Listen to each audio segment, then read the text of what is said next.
भगवान ने पूतना को देख करके अपने नेत्रों को बंद क्यों किया? कई विद्वान कहते क्या भगवान डर गए, कई विद्वान कहते क्या भगवान को डर लग गया।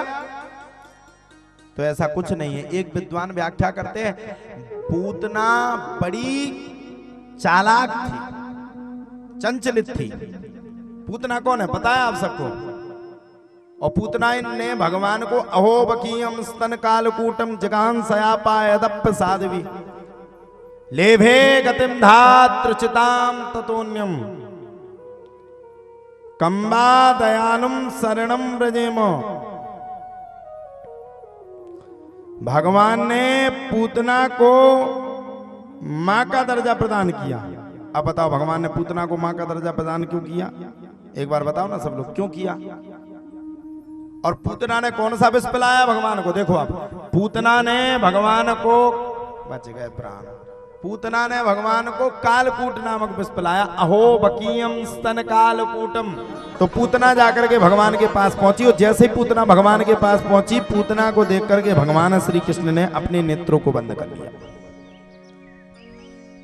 जब पूतना को देख करके भगवान श्री कृष्ण ने अपने नेत्रों को बंद कर लिया, तब तो प्यारे कहा जाता है नेत्रों को बंद करने के तत्पश्चात ही पूतना ने भगवान को उठाया और उठा करके पूतना ने भगवान को कालकूट नामक विष पिलाया। अहो बकीयम स्तन कालकूटम। स्तन में कौन सा? बोले कालकूट नामक विष पिलाया। जिघांसया पायदप साध्वी लेभे गतिम धातृचिताम ततोन्यम कंबा दयालुम शरणम व्रजेम। भगवान को कौन सा विष पिलाया? बोले कालकूट नामक विष पिलाया। और भगवान कितने अच्छे हैं, पूतना के हाथ से कालकूट नामक विष भी भगवान ने पी लिया। और विष पीने के बाद पूतना मौसी के अंदर के प्राणों को खींचना शुरू किए। अच्छा, जब तक पूतना मौसी ने विष पिलाया, दुग्ध पिलाया, तब तक उसको दर्द नहीं हुआ। जैसे ही प्राणों को खींचना शुरू किया, वैसे पूतना छटपटाई और गौर के साथ देख करके पूतना को बड़ा मन ही मन में अनिश्चय हुआ। बड़ी परेशानी, बड़ी परेशानी, बड़ी परेशानी। जब पूतना मन ही मन में बड़ी परेशान हुई, तब पूतना को लगा कि अब नहीं बचूंगी, अब मारी जाऊंगी। तब पूतना कहती है छोड़ दे, छोड़ दे, छोड़ दे नंद के लाला, छोड़ दे। भगवान कहते हैं पूतना मौसी 1 मिनट सबरे कैमरा बंद कर दो, पहले बात तुमसे करेंगे। बोले क्यों? बोले पूतना मौसी पहली बात तो मैंने तुम्हें बुलाया नहीं, दूसरी बात तुम बिना बुलाए आए, और तीसरी बात हमने तुम्हें कोई कार्ड भी नहीं दिया, फिर भी बिना बुलाए हुए तुम आई हो। और मौसी मेरा नियम है, पहली बात तो मैं किसी को पकड़ता नहीं हूं, और दूसरी बात जिसको पकड़ लेता हूं उसको जीवन में कभी नहीं छोड़ता हूं। अब तो मौसी तुम्हें जाना ही पड़ेगा। पूतना चिल्लाई छोड़ दे, छोड़ दे, ओ नंद के लाला छोड़।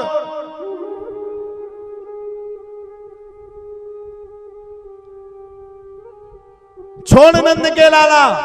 नंद के लाला के वचनों को सुनकर के जब पूतना मौसी हैरान हो गई, तब तो प्यारे कहा जाता है नंद के लाला के वचनों को सुनकर के जैसे पूतना मौसी हैरान हुई, वैसे पूतना मौसी भागने लगी। सारे नगर में शोर गया, देखो तो भैया नंद के लल्ला को लेकर के सब भागे जा रहे हैं, कोई राक्षस नहीं आ गई। अब ब्रजवासियों के पास ऐसा तो था नहीं कि बाण हो, तीर हो, कोई अस्त्र हो, कोई शस्त्र, कुछ नहीं। उनके पास तो लाठियां थी, अपनी छोटी छोटी लाठियां लेकर के दौड़ने लगे। माता यशोदा ने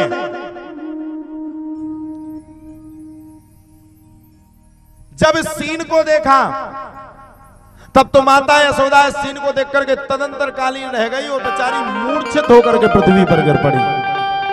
अब मूर्छित होकर के क्यों पृथ्वी पर गिर पड़ी? इसके पीछे भी एक राज है। माता यशोदा मूर्छित होकर के पृथ्वी लोक पर इसलिए गिर पड़ी क्योंकि माता यशोदा का एक ही पुत्र था। सबरे ब्रजवासी पीछे पीछे पूतना आगे आगे। अब ब्रजवासियों को लग रहा है कि पूतना भगवान को लेकर के जा रही है।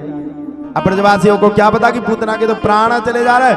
पूतना तो परेशान है, पूतना तो हैरान है, पूतना तो कह रही हम ही को छोड़ दे। भागती गई, भागती गई, भागती गई, भागती गई, और जब पूतना भागती रही, भागती रही, भागती रही, तब पूतना के भागते भागते भागते भागते भागते एक सांस में पूतना के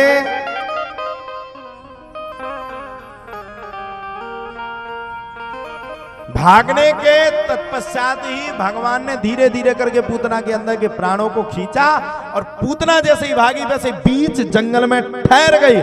भगवान ने एक सांस में पूतना के अंदर के प्राणों को खींचा और पूतना चटाक होकर के पृथ्वी लोक पर गिर पड़ी। सबरे ब्रजवासी अपनी अपनी लाठियां लाए, ला करके देखा भैया पूतना तो नीचे डरी है। इधर वहां से नंद बाबा भागे और जब नंद बाबा भागे दौड़ करके आए, देखा लल्ला की स्थिति बड़ी खराब है। नंद बाबा ने अपने लल्ला को उठाया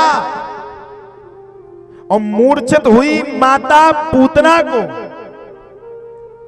अचेत अवस्था में किया और जैसे अचेत अवस्था में किया वैसे ही माता यशोदा को जगाया और जगा करके लल्ला को हाथ में दिया और जैसे लल्ला को हाथ में दिया वैसे माता यशोदा बड़ी प्रसन्न हो गई। बड़ी प्रसन्न, बड़ी प्रसन्न, बड़ी प्रसन्न। माता यशोदा ने दौड़ करके अपने लल्ला को स्नान करवाया। इस चक्कर में मत रहना कि माता यशोदा ने जॉनसन्स बेबी पाउडर से, जॉनसन्स बेबी साबुन से भगवान को स्नान करवाया। तुम करवाओ, तुम्हारा लड़का तभी तो कबाड़ी हो रहा है।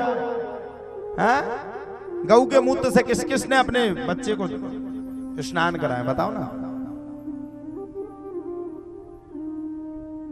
किसी ने नहीं करवाया।